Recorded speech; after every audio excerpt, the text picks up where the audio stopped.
उपोषणकर्ते कृष्णा बकाल यांची प्रकृती खालावली. यांना प्राथमिक उपचार करून पुढील उपचारासाठी रेफर करण्यात आला आहे. डोणगाव येथील विविध मागण्यांसाठी पुकारलेले उपोषणाला 4था दिवस असून प्रशासनाच्या ढिसाळ कारभारामुळे कोणत्याच प्रकारचा ठोस निर्णय न घेतल्यामुळे सदर उपोषणकर्ते हे सुद्धा आपल्या मागण्या पूर्ण होईपर्यंत उपोषणावर ठाम आहेत.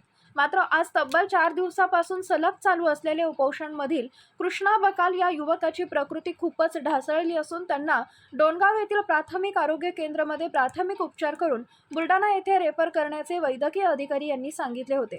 मात्र त्यांना मेहकर येथे एका खासगी हॉस्पिटलमध्ये हलवण्यात आले आणि कृष्णा बकाल यांच्यावर उपचार सुरू असल्याचा उपोषणकर्ते यांनी सांगितले. ग्रामपंचायत प्रशासन व संबंधित जिल्हा परिषद प्रशासन यांच्या ढिसाळ कारभारामुळे नागरिक त्रस्त असल्याचं दिसून येत आहे. आपला Vidarbha live bureau report Buldhana.